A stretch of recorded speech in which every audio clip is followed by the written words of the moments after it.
We've also seen very promisingly an announcement by the European Commission of a proposal to ban the import into the EU and the sale in the EU of any goods manufactured through forced labor. This is very promising. I would say that we're 100% behind this. I'm sure everybody would agree with me. Unfortunately, the Commission were not available or have not made themselves available to be here this morning to answer some questions. So we'll ask those questions a little bit later on, but very promising that this is actually on the agenda. Yesterday in the European Parliament, there was a conference hosted by the German MEP Reinhard Bütikofer, very well attended, very promising, again, an all-day conference. So this issue is very much on the agenda at the moment. I'm joined here today by two people. Next to me is Chris White. Chris is, if I may say, Chris, probably one of the most experienced journalists I've ever known. We've worked together, known each other for the best part of 20 years. And I'm going to be asking for your opinion on the issues that we're going to be discussing, but also really to talk about the media coverage of the Uyghur issue, how you feel. We've discussed it the last 2 days. Do you feel that it's being given the seriousness that it really, truly deserves? And as you know, I think we both agreed that this is probably one of the major human rights issues that we're facing at the moment in the world. And unfortunately, the British media certainly seem to be more interested in celebrity news. We can discuss that. But first and foremost, we're going to be joined by Benedict Rogers. Ben is the founder of Hong Kong Watch. He is also heavily involved with Christian Solidarity Worldwide and has spoken with us before on this issue. Probably, I would say, the best voice on this subject, knows it inside out and backwards. And so, Ben, I would like to say welcome, and can we give you the floor? Well, thank you very much. Good morning, and it's it's a pleasure to join you, albeit virtually, from London. And thank you for once again looking at this incredibly important topic. I think I would start by saying that I very warmly welcome the European Commission's proposal, or I think, Gary, you said it was a proposed proposal, but it's certainly a very good start. The United States has already gone down this path of introducing legislation to ban imports that may have been made by forced labor. And I think it's great that the European Union is looking at doing the same, and I would encourage them to do this. I think that the significant thing about the plight of the Uyghurs is that it is increasingly being recognized as a genocide. A few years ago, to use that word would have been met with derision and laughter in many quarters. But now it is a serious consideration. Both the outgoing US administration on its last day in office, and then immediately the new US administration in the form of Antony Blinken recognized it officially as a genocide. Several parliaments have done the same. And of course, last year there was the Independent Uyghur Tribunal chaired by Sir Geoffrey Nice, who had been the prosecutor of Slobodan Milosevic. And they concluded that this does amount to genocide and crimes against humanity. So there's a very strong credible credentials for the case of genocide and additional evidence as to why this ban that the European Commission is proposing should be seriously considered. And I think the last thing I would say, as I look forward to the discussion that we'll have, is that, of course, the Uyghur genocide is probably the most egregious aspect of the situation in the People's Republic of China, but it's by no means the only part of the appalling human rights crisis in China. And we're meeting just 2 days before the 20th National People's Congress in Beijing begins, which will almost certainly give Xi Jinping a third term. It will affirm what they call Xi Jinping thought as part of the constitution. And it will herald another 5 years of what I expect to be continued and indeed probably intensified repression. And we've seen what Beijing has done to Hong Kong in terms of tearing up an international treaty, the Sino-British Joint Declaration, completely dismantling Hong Kong's freedoms and autonomy. We know that the atrocities in Tibet that have been continuing for decades certainly have not stopped. And if anything, they've intensified in recent years. And there is a danger sometimes that because the spotlight is rightly and much needed on the Uyghurs and on Hong Kong, there's a danger that Tibet gets forgotten in the conversation. So I want to put Tibet on the table so that we don't forget it. And then there are all sorts of other issues of the persecution of Christians, the forced organ harvesting, the crackdown on civil society itself. And I don't know if you've seen the news today that quite a number of dissidents have been arrested in China on the eve of the National People's Congress, but also significantly, there have been some very rare protests in Beijing. Well, not people protests, but protest banners put up on bridges protesting against Xi Jinping. And that's highly unusual and very brave. And of course, those who put them up have been reportedly arrested. But China today is an Orwellian surveillance state. It's one of the most repressive states in the world. It is a state that is using slave labor on a widespread scale. And so I wholeheartedly support the Commission's proposal, and I look forward to a wider discussion over the next hour or two. Thank you. Ben, thank you very much, Ben. I want to just refer to a couple of documents I have here, which I think illustrate the scale of the problem. When the European Commission says that they wish to do something, very often I speak with many years' experience working in the institution. Sometimes I have the feeling it's just a headline. I'm hoping that this is not going to be just a headline. Chris, you've got, again, a lot of experience with the European Commission. Do they really mean this, or are these just words? Do you think that they will really try to ban the import of, for example, this? The European Commission is very big on greening the economy and on greening the roads. So there's a big move towards electronic cars. In fact, here in Belgium, if you have an electrical car as a company car, there are tax breaks. So companies want to move. Where are these batteries going to come from if we stop importing from China any goods that have been made through the use of forced labor? Chris, what are your thoughts on this? Well, first of all, I would just like to congratulate the previous speaker. I'm in total agreement with him. You asked me specifically, and it wasn't the question I was expecting, but you've asked me specifically about the European Commission. My answer, I think, has to be, I think there's a general failure of politics around the world. I think that people intend, as you asked me, they do intend to do the right thing, but somehow nothing ever seems to be properly concluded. And that doesn't just apply to this subject, it just applies to all sorts of subjects right across the board. And I don't personally see that the Commission will succeed, certainly in the short term. Maybe it will take over a period of many years, they'll do it, but they will come up against political opposition for commercial reasons on member states and such like, because people are still doing business with China. I've been taking a look at a number of companies that have been in the past associated with forced labor, and what have they been doing to try to clean up their act. I've got to say that, putting myself in their position, this is a very, very tough proposal. I'm going to refer here to a couple of documents that I found.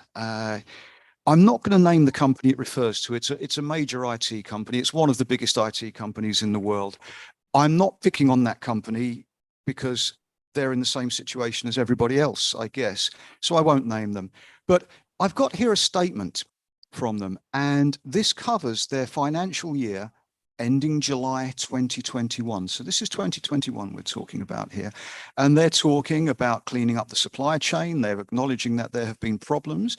They are saying that they are completely intolerant to the use of involuntary labor and human trafficking, and are looking to expand their policies to establish their baseline expectations, communicate their values. I absolutely believe these guys, they mean what they say. But let me refer to another piece of paper that I found. Now, this is also from 2021.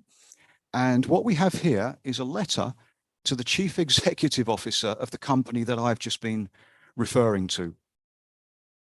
This is from the Office of the High Commissioner of Human Rights in Geneva, and from a particular working group which is dealing with the forced labor situation. And despite what this company has said in 2021 about cleaning up their act, just 2 months before they published that statement, this letter says, "We have received information that your company may be involved through its supply chain in alleged forced labor, arbitrary detention, and trafficking in persons of Uyghur and other minority workers within and outside the Xinjiang Uyghur Autonomous Region." So grand words in this statement, and most IT companies will have a similar kind of statement out there. I'm not blaming them for the lack of progress, because I think that a lot of this is inevitable. I really do believe they are trying to clean up their acts. I looked at this particular company and I note that their supply chain is a lot cleaner than it was maybe 2 years ago. I did ask this particular company, because they have offices here in Belgium, if they would like to join us to discuss this, but apparently their head office in the US will not allow this. Okay, that's a great shame, because it's not only IT companies facing these problems, it's all companies. It's also the case that human rights activists, when they go to these labor camps, they go to Xinjiang, they speak to people who tell them that everything's lovely. Well, of course, because what do you think is the alternative to telling them that everything is lovely? What would happen to those people? What would happen to their families? So we're not getting accurate information off the ground. I fear that a lot of larger corporations will be hiding behind these problems. They'll be using these problems as a justification to not make any progress. How would you, if you were an MEP, how would you explain to your constituents prior to an election that you're going to vote for a motion, because this would have to go, this commission proposal would have to go through the Parliament? How do you tell your constituents, vote for me, but what I'm going to do is I'm going to pass legislation that will prevent you from renewing your iPhone? How do you do that as a politician seeking election? This doesn't bother the commission, of course, because they're not elected. It goes back to what we were saying. You don't think that they're going to be able to achieve this? Well, Gary, let me pick up on something you said in the introduction. You wondered why Muslim countries did not vote in favor of whatever it was. And I would just say to you that in general, the Muslim countries on that list, and notice I said in general, are not democracies. They're not democratic. And probably, and I don't know, but probably the governments concerned are doing business with China. So therefore, they don't want to cut their own throats. They'd rather the Chinese cut the Uyghurs' throats. Now, you keep asking me outside of here about the press. Well, I mentioned the politics being fundamentally unsound. The media is fundamentally not very good anymore at explaining what is going on. Now, we have to remember that the subject we're talking about is not happening in a democratic state. And if I, as a journalist, went to China and started to broadcast critical material, I'd probably end up in a very bad situation. So the situation in China is similar to that in Russia. And I'm very sorry to have to do this. I didn't intend to, but we're looking at big problem in Ukraine with Russia. Democracy does not exist in these countries in reality. And this is the big problem. Now, I intended to raise the subject I'm not going to mention the company, but I have in my pocket, and therefore I am partially to blame, a telephone, the key parts of which were manufactured in China. Now, I have not seen myself any media campaign to tell the public not to buy goods made in China. There are mentions of political urgence, people urging from a political perspective to, ban goods from China. But as I said before, those bans will take a long time to come in because corporate power and political ineptitude are contributing to the problem. The public are ill-informed, and as I've said, you have to remember that journalists are only able to do what they can do in this respect. But at the same time, I do suspect that corporate interests are affecting the media generally, not just in the UK, generally. Ben, would you care to comment on the issues just raised? Yes, absolutely. I mean, I agree to a large extent with what's been said about, of course, the corporate interests. I certainly agree about the shocking support for China of many of the Muslim majority countries, and that is absolutely because of commercial interests. It's because the Belt and Road project of Xi Jinping goes through many of those countries and has brought a lot of infrastructure investment and trade to those countries, and they put that ahead of their own fellow Muslims, the Uyghurs. Where I would just take a slightly different view on the question of the media. I'd like to, in a little way, sort of defend the media, because I actually think, of course, it's nowhere near what it should be, and we need a lot more coverage, a lot more attention. But I would say that over the last 2 years, one of the factors in raising the issue of the Uyghurs much higher up the agenda than it was a few years ago has been the increase in media attention. As I say, it's not what it should be, but it's certainly a lot more than it used to be. 3 or 4 years ago, if you mentioned the word Uyghur to most people, they wouldn't know what you were talking about. Now, most informed people do. And there's been a lot of very good coverage on both the BBC. I can only really speak about the UK media. I can't talk about other European media, but certainly the BBC has done a number of documentaries and reports. They have managed to get in at times to Xinjiang. Our mainstream newspapers, the Times, the Telegraph, actually the Daily Mail has also done some good coverage. And there was a very significant moment, I think it was in 2021, or it might have been 2020, where Andrew Marr, the British television presenter, had the Chinese ambassador on his show, and he showed footage of Uyghurs being loaded onto trains, I think blindfolded, and they were clearly Uyghurs being, and they were handcuffed, and they were Uyghur prisoners being shipped off for slave labor. And he confronted the Chinese ambassador live on air with this footage, and the Chinese ambassador fumbled for a response, and that actually had quite a dramatic effect. And I think he had the Foreign Secretary at the time, Dominic Raab, in the studio immediately after that. So I would just say that I think the media, yes, it definitely should do more, and we need more attention, but actually it has been an important factor in the last 2 years in bringing the issue further up the agenda than it was. I accept your sort of minor criticism, but I guess what I was really saying was that the coverage, as you say, it is correct. The BBC have done some good stuff, and Andrew Marr, etc.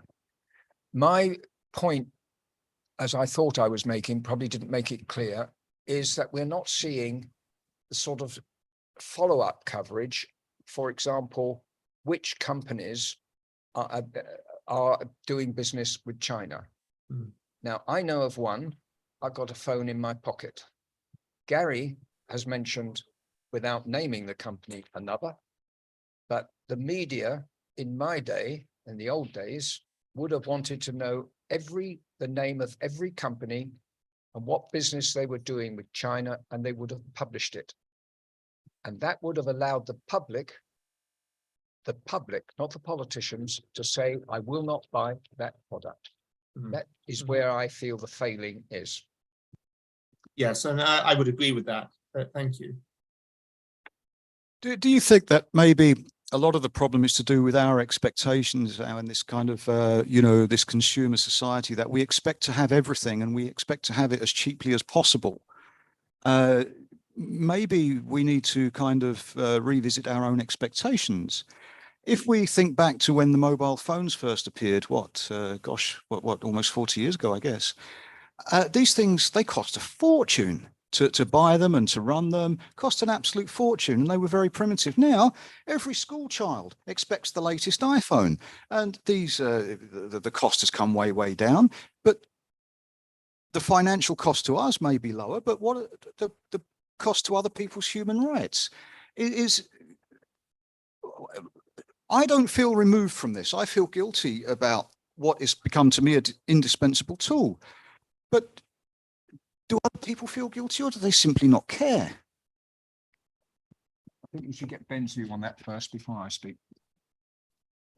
Yeah, I think you're right. We do live in a society where we want everything as cheaply as possible, as quickly as possible. I mean, I think there is a growing consciousness among people once they know that something is, whether it be made by slave labor or whether it be something that is contributing to climate change. I think more and more people are becoming more conscious of that, but not quickly enough. And I think the more that can be done I think we need to do two things probably. The first is to get information out there so that consumers can make a choice and know that products are made by slave labor. But at the same time, we also need to really diversify our supply chains. I mean, we need to do that. I think we talked about it a lot during the height of the pandemic, when we realized how reliant we were on China for things like PPE.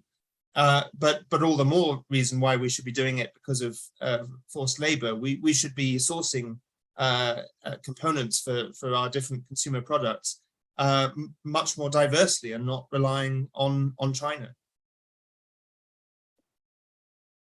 Well, when I first worked in Fleet Street a very long time ago, when I started, an assistant editor said to me, "You're a good reporter." Sorry, I'm not boasting, but those were his words. "If you want to be a really good reporter, study philosophy."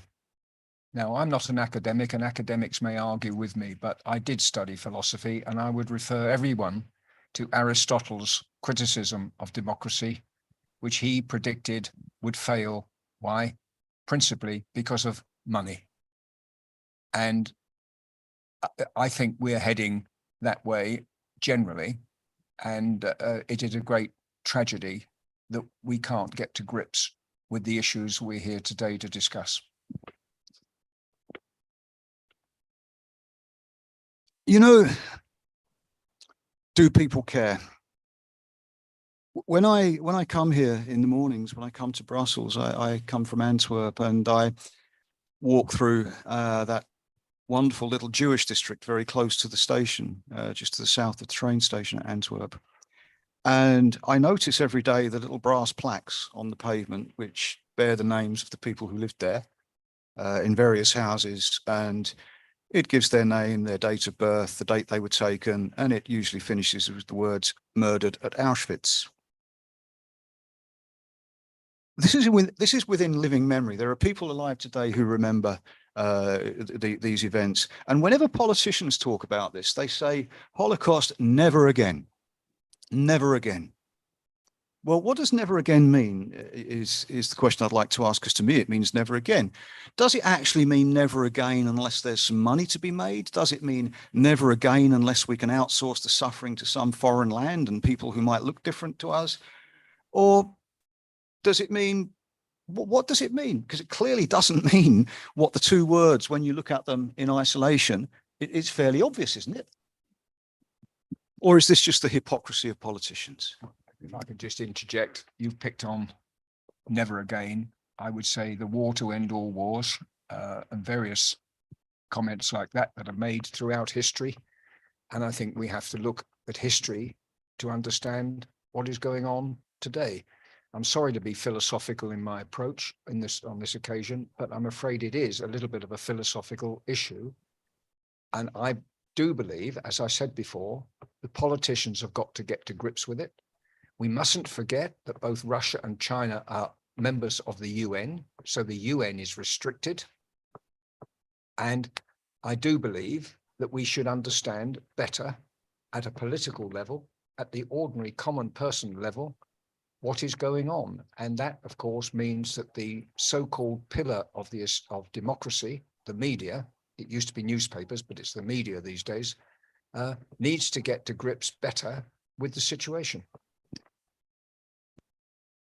Ben, would you?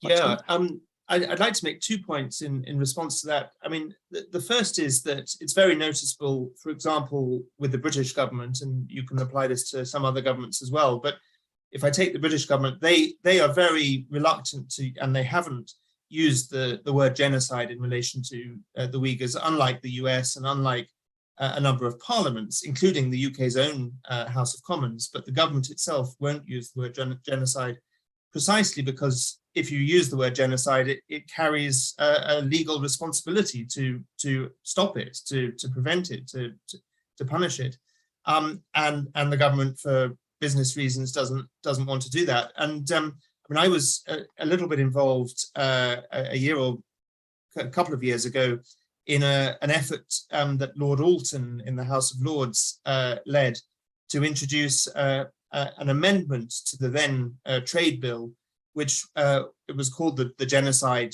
Amendment, and it would have created, because one of the government's arguments is that it's not for governments to determine genocide, it's for the courts. That's fine. I don't necessarily disagree with that in principle, but the problem is which court? You know, none of the international courts are going to make such a ruling where China is concerned. And so this amendment that Lord Alton put forward would have created a mechanism to empower the High Court of England and Wales to make such a determination, which then would have had policy repercussions for trade agreements with any country committing genocide. But of course, the government then opposed that amendment. So the government had a sort of circular argument, it's for the courts, but we're not going to create a mechanism to allow the courts to make this determination.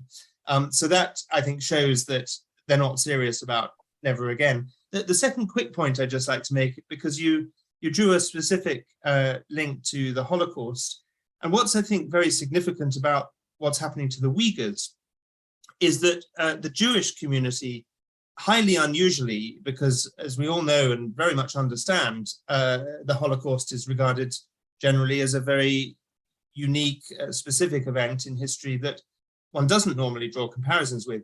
But the Jewish community itself is drawing a comparison between what's happening to the Uyghurs and the Holocaust. The president of the Board of Deputies of British Jews wrote to the Chinese ambassador, making explicitly that point. Both the previous chief rabbi and the current chief rabbi have made that point. And I think that's highly significant when senior figures in the Jewish community are explicitly drawing a parallel. We should take notice. Yeah, I've had some experience of trying to get the British government to recognize Holodomor, the starvation of the Ukrainians in the 1930s, as an act of genocide. And I've worked on a lot of political campaigns in my life, and I've never seen so many obstructions placed in my path as that one. There came a point we just had to give up. I can only speculate as to why those obstacles were placed in our way.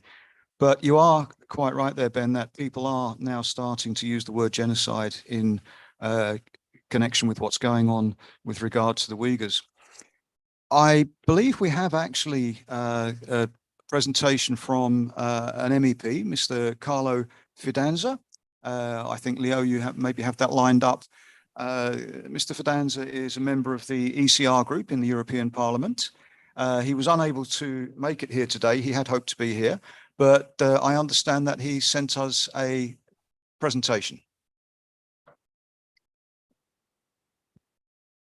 Dear Willie, dear Gary, it is a pleasure to join this conference. I think today more than ever it is crucial to talk about China. China's extraordinary growth has happened at an unprecedented pace and scale, and as the European Union as a continent, we are now too linked to this country and have in recent years decided to dangerously increase, in my opinion, this bond.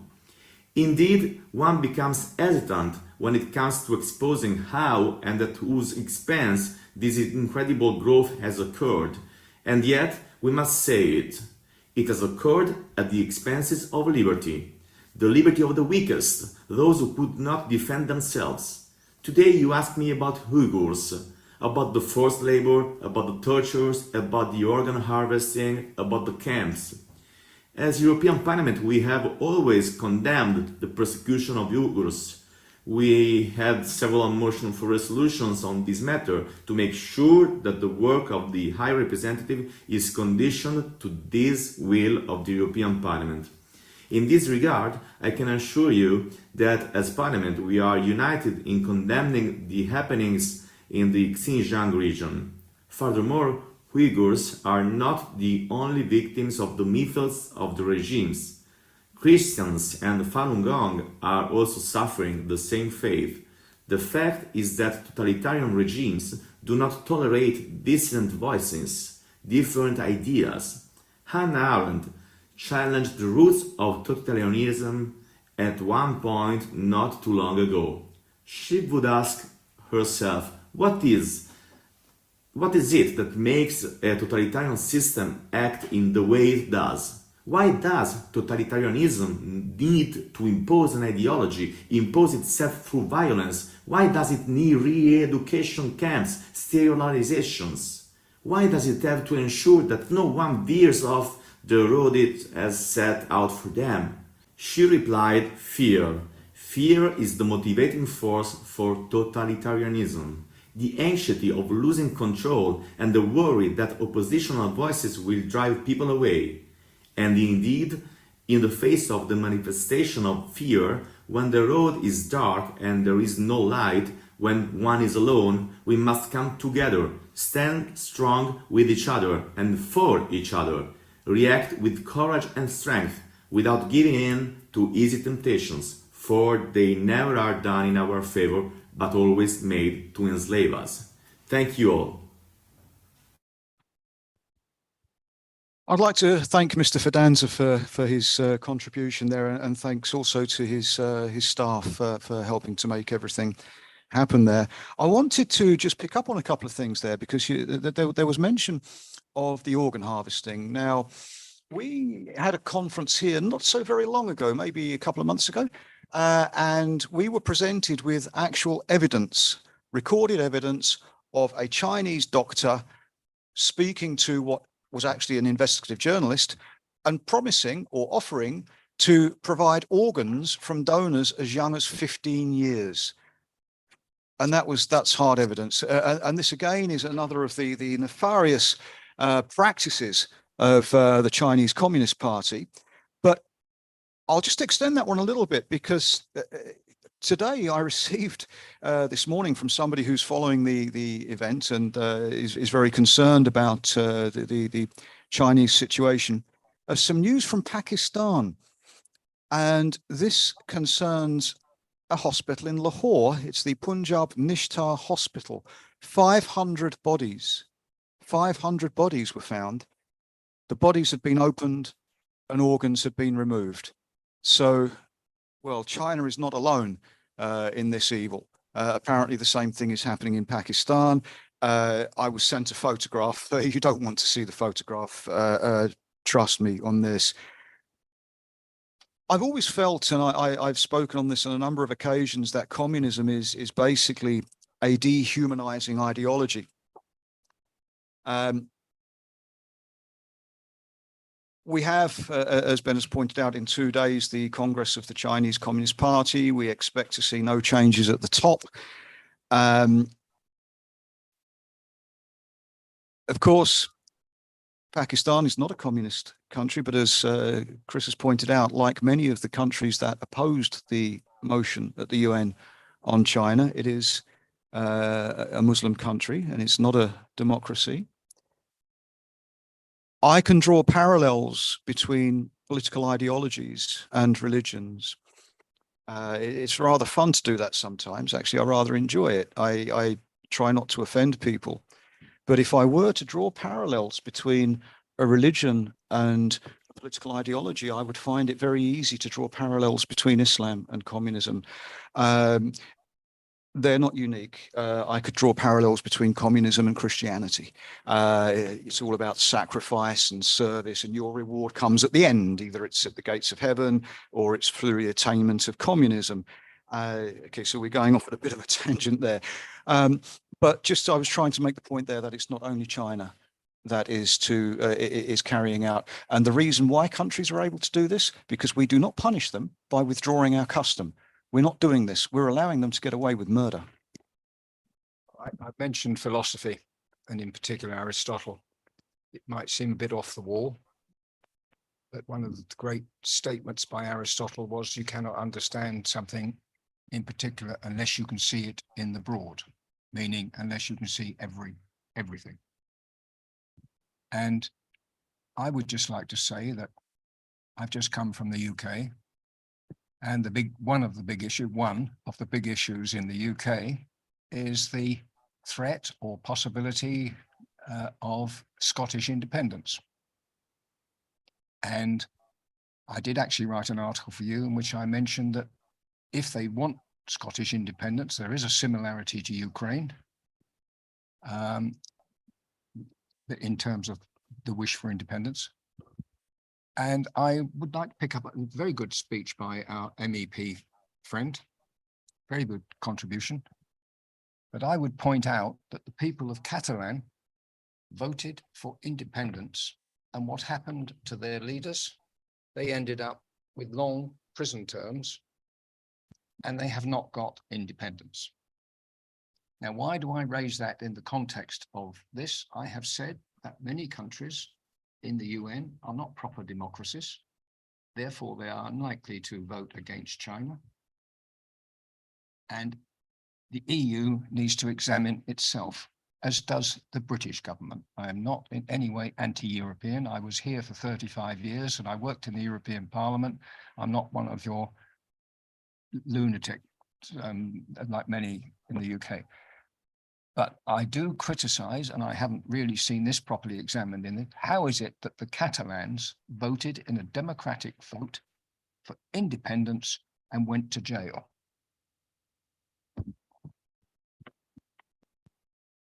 I noticed when you referred to the kind of the lunatic element, you kind of gave me a little sideways glance there, Chris. About independence. Look, nation states change in their nature, and we're going through a period of great change at the moment. We're seeing, on the one hand, we're seeing the European Union forming, but at regional level, we're seeing Northern Ireland, Wales, Scotland level, even at county level. Even some years ago, there was a campaign for the independence of London, which I supported very strongly, because if London were to be independent, it would become per capita the richest country in the world. You know that. Yeah. Let me stop you there.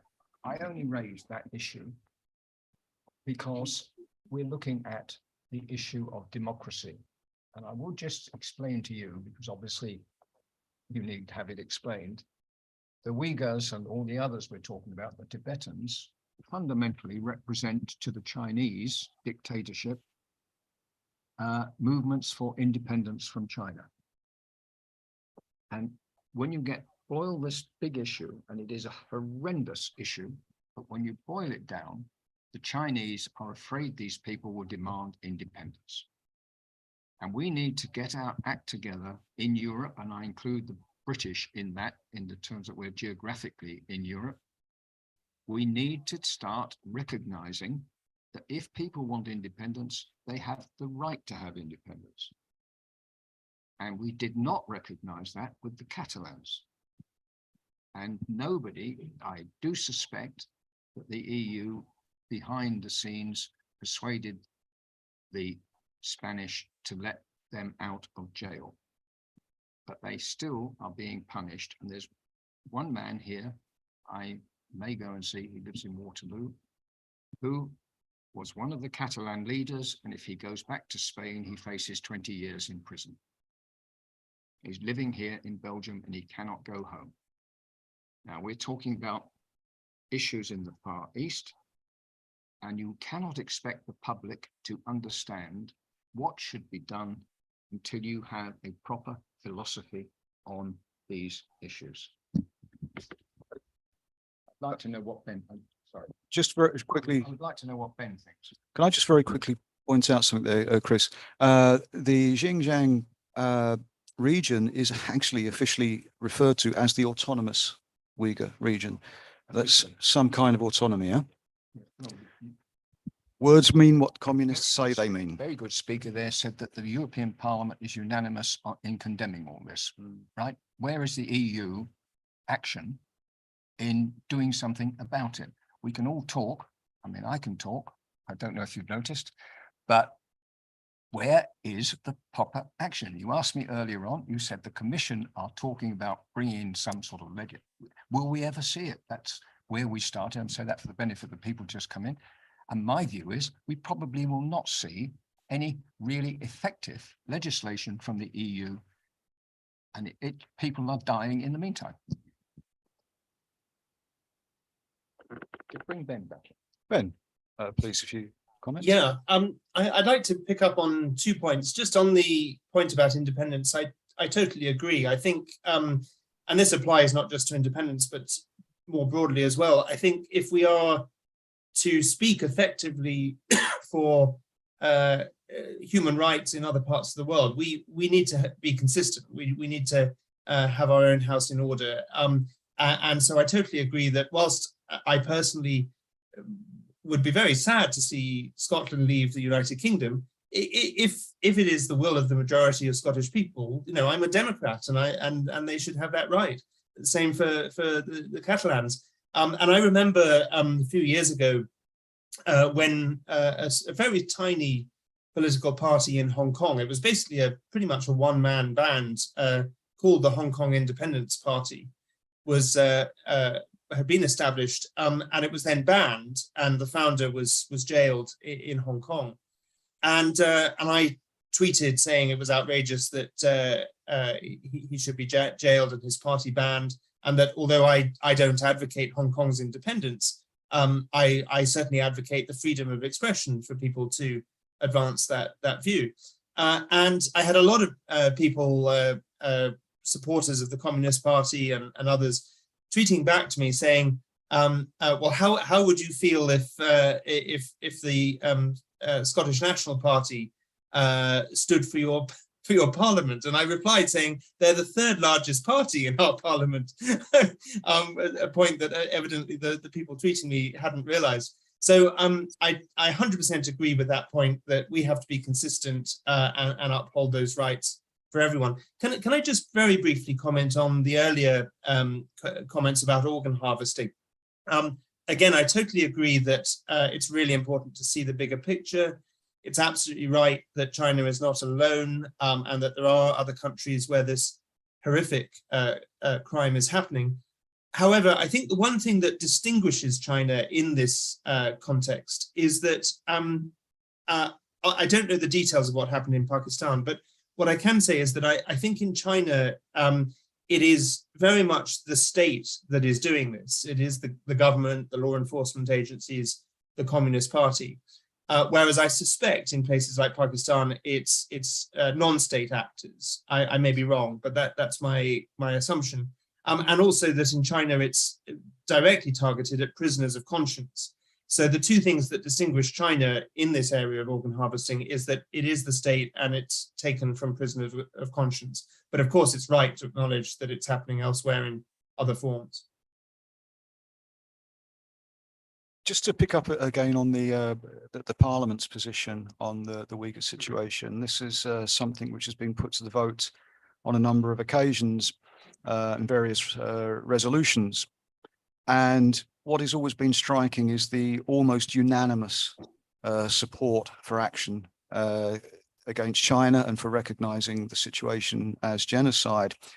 It's not very often that you see every single political group in the parliament supporting a particular motion. And I asked a question about this at a recent conference. It was actually at the Flemish Parliament. And this subject came up, and I asked the question, why the Commission doesn't pay attention to this? This has happened twice. Why the Commission's not paying attention? And the answer came from a former MEP who's now a Belgian senator. And he said to me, because the European Commission couldn't give a damn what the Parliament says. Well, I'd like to think that's not true. But having worked in the Parliament for 10 years, there's more than a jot of truth in that, Chris. Would you agree? Right, I have to agree with that. Up to a point, it's a very broad statement. I think if the Commission want to ignore something, they can. I put it rather like that, then they don't give a damn. I think if they see other factors such as the commercial interests conflicting with the Parliament's point of view, then the Commission, like the British government and the American government, can ignore the Parliament. Tibetans have been mentioned, and I just thought that I would kind of inform everybody about this. But in conjunction with this event here at the Press Club today, there's quite a lot of activity going on outside in the streets at the moment. We gathered at Schuman Roundabout outside the European Commission at 10 o'clock this morning, and the Tibetans were there in force, I can tell you. I could not stay because I had to come back here, but then the crowd, which was growing, started to make its way up towards the Chinese embassy. And as I understand at the moment, there's quite a noisy event taking place outside the Chinese embassy. So what I talked about the unanimity of the political groups in the parliament. What did strike me as I was watching people assemble this morning, we have not only Uyghurs, we have Hong Kong, members of the Hong Kong Chinese community, we have the Tibetans, we have representatives of Falun Gong, we have one or two kind of civil society groups which would not themselves be identifying themselves in any way as Chinese, but these are human rights organizations, at least two human rights NGOs recognized there. So at ground level, there is a huge amount of support for the Uyghur people and for what is happening to be recognized as genocide. I totally agree with what you've just said, but we should remember one thing, and that is that big corporations do business with China because they make, for example, the chips for your phone and they sell them cheaply because they don't pay people what they would pay people in the UK or Europe to make those chips. And I am very well aware, and this has been sort of drifting through the media, once Britain used to be the great center for making things like that. Now we don't do it anymore. Why do we not do it anymore? Because the Chinese have cheap labor and subsidized facilities, and they get the world market and they dominate it. Ben, what would you say at the moment would be the opinion of the public in Britain to the EU institutions? Obviously, in the run-up to Brexit, the institutions came under the spotlight. There was a lot of fake news, and Chris will back me up on this. A lot of rubbish was being spouted at the time. But the democratic deficit, we've not talked about the democratic deficit for some years, actually, but it's still there, isn't it? Well, I think that sums up what both Ben and I have been saying. There is a democratic deficit, and I did describe the media. There is a saying in English that the newspapers are the fourth pillar of democracy, but they're not the fourth pillar anymore. We now have gone into a new age of social media and what have you, and the newspapers are becoming very ineffective. I just read in a magazine called UK Press Gazette only yesterday that they've done a calculation, and since last June, 1,000 jobs, journalistic jobs, have been cut in the UK and the US. And so it's in decline, and the fifth pillar almost almost no longer exists. So Ben, Sorry, yeah, fourth the pillar. fourth pillar. Yes. Ben, British perception of the EU institutions now. What do you have to say on that subject? Well, I came here to talk about China and the Uyghurs. Yes. I beg your pardon, Ben. He gestured towards the screen and I thought he was gesturing towards me. Right, no problem. Well, I'll happily answer that question, and then I wonder if I could say something, pick up on one of the other points that Chris made regarding the chips in our phones.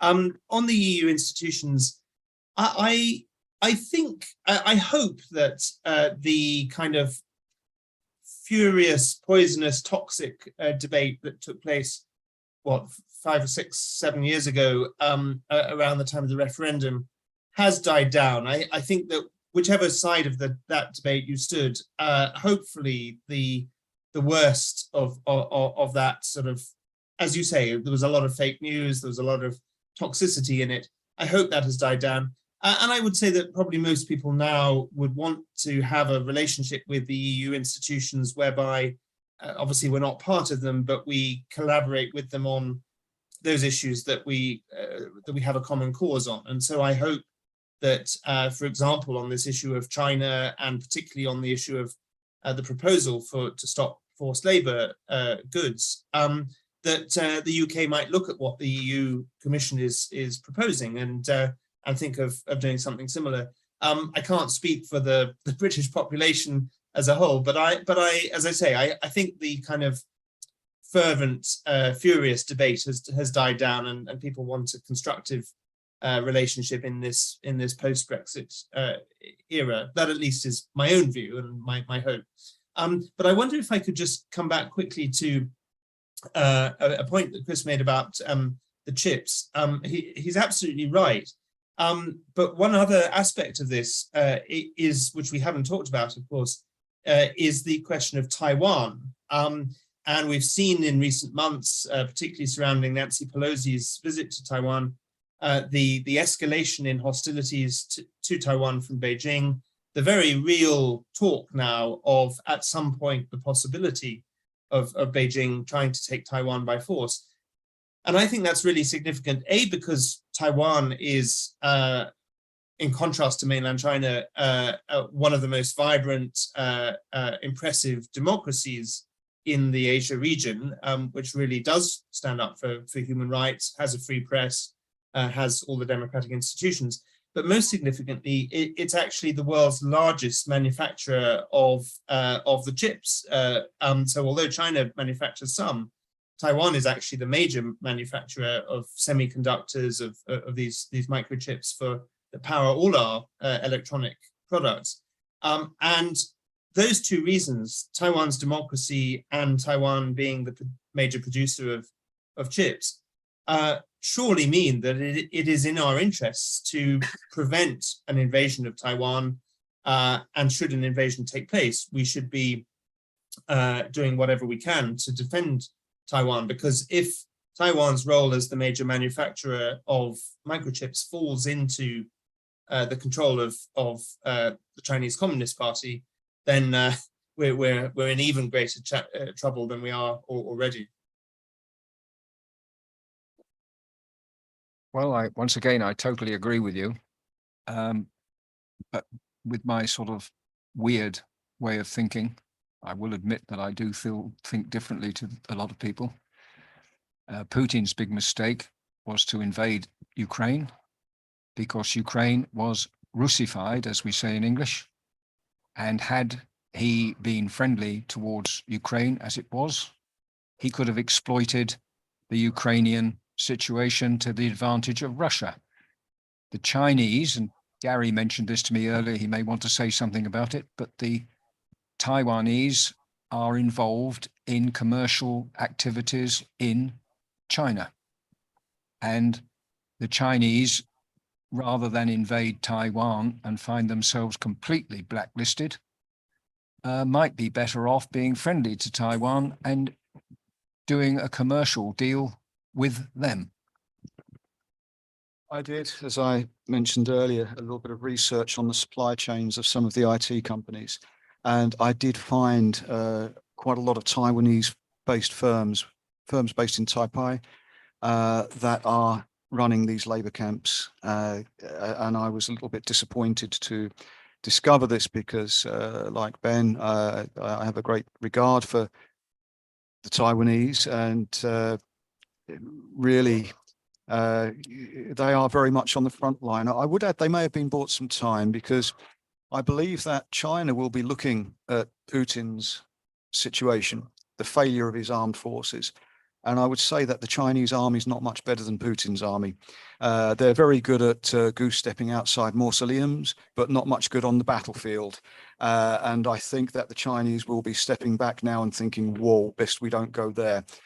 I think that it has dawned on Putin that his military would not last 2 hours against NATO. And the Chinese, I think, will be, as I say, stepping back a little bit. So maybe if there is a silver lining in this dreadful situation, I have family in Ukraine. That's it. That maybe this might cause the Chinese to think twice before doing anything reckless.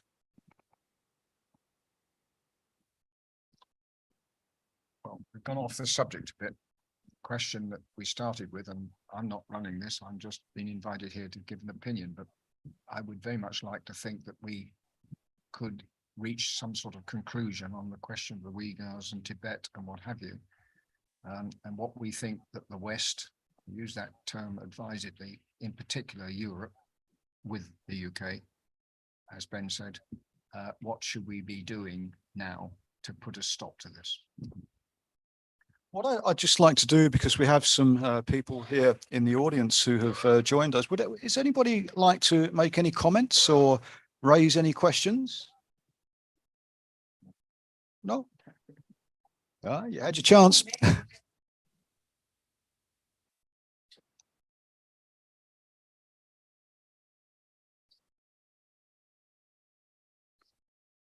Let's just going to get a microphone there for you. Well done, Leo. Oh.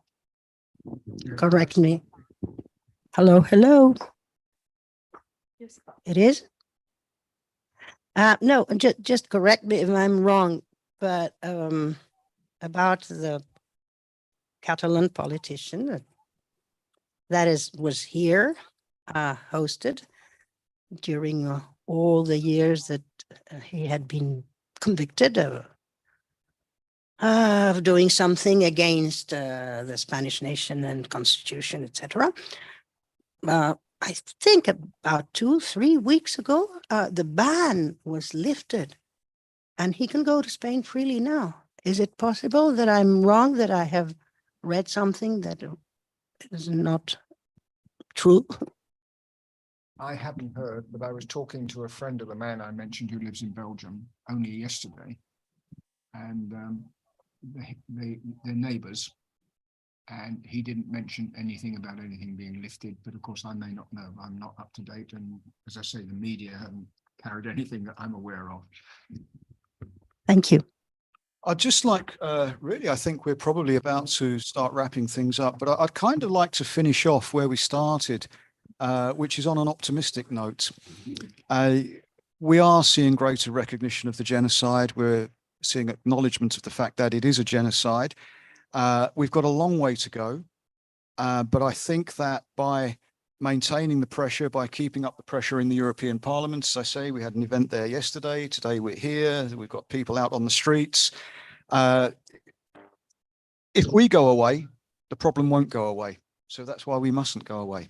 And I would, again, just kind of highlight the fact that we have so many different groups coming together over the last 2 days, different political parties, different political groups in the institutions. We're seeing more discussion in the UN. It's not going as far as we would have liked. We're seeing the proposal from the Commission. We may be pessimistic about this, but as we know, it's going to be a Chinese quote here, isn't it? The longest journey begins with the first step. So, Chris, can I ask you if you've got anything else you'd like to say to finish off? Ben. Okay. Well, I'll finish off and then you can ask Ben to finish off because he's more professional than I am. Sorry, I'll finish off, but then you can ask Ben to finish off because he's more professional than I am. No, I'm very interested to be invited to sit here with you today and talk about this. It fits in with the deep concerns that I've been expressing in my column for a long time and your website about the failure of the media, the lack of responsibility of the media, all of which I think is probably boils down to commercial aspects, lack of advertising or the need for advertising.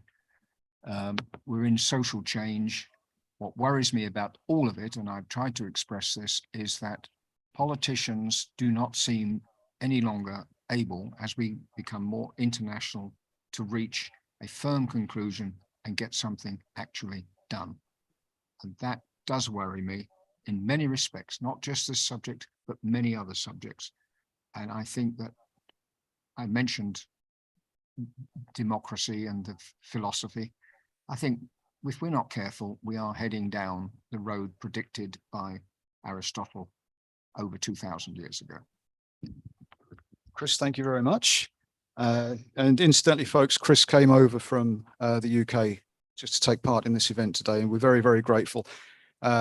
Chris, you've been back in the UK for a couple of years now, I think, haven't you? And a much missed figure on the scene. And as I've been over the last couple of days with him, seeing people's faces light up when they see that he's back in Belgium, albeit only for a very short period of time. Ben, can I leave the final word to you? Can we be optimistic? Do you think we have room for optimism? And what else? Is there something we're missing? Is there something else that we all need to be doing as individuals, as journalists, as politicians, as human rights activists? What should we be doing? Is there something we're missing? Well, thank you very much. And let me start by thanking you so much for holding this event. I think, as you so rightly said, we mustn't go away because the challenges won't go away. I want to pick up on Chris's last word. I think we must never, ever take our democracy, our freedoms for granted. And so part of what we must do is to strengthen and protect our freedoms in order to fight for the freedoms and human rights of those who are denied them. I think there is some room for optimism in that on the question of our relationship with China, I do see some movement. It's very late in the day and it's not enough, but it is beginning. If I think back to a few years ago, 2016 in particular, I was involved in producing a report in the UK for a group in the British Parliament. And at that time, the report was damning. It highlighted all the terrible human rights issues in China. But the British government at that time, which was pursuing what they called the so-called golden era of Sino-British relations, were furious with us for producing this report because it was very inconvenient for them and they wanted to sideline us and marginalize us. Today, I don't find I receive that reaction. I find I at least receive a listening ear, if not enough action, at least a listening ear from policymakers, from senior politicians here in the US, and I think it's beginning across the European Union as well. So that gives me hope that the tide is starting to turn. People are beginning to rethink the relationship with the Chinese Communist Party. And I think the last thing I would say is that it's really important when we're talking about these things that we distinguish between the Chinese Communist Party regime and China and its people. We should, as much as possible, seek a relationship of goodwill towards the people of China. I am not anti-China. I'm pro-China as a country and as a people, and have spent much of my life there. It's the Chinese Communist Party regime that we should be opposing. And the more we make that distinction, the stronger our case will be. I just end, just purely for your information, I'm not here to promote a book, but just to let you know that in about 10 days' time, a book that I've written called The China Nexus will be published. And it's a book that looks at all of these issues, the Uyghurs, Tibet, Hong Kong, religious persecution, organ harvesting, all the things we've been discussing today. So I just mentioned that for anyone who's interested. This has been a wide-ranging conversation, much more wide-ranging than I'd expected, getting into questions of bigger questions of democracy and philosophy, but really interesting. And I think the fact that we're having this conversation is a source of hope.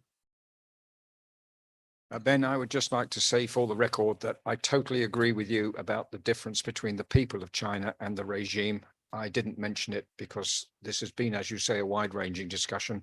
But yes, I'm very fond of the people of China, and I really feel for them, but that's a different subject.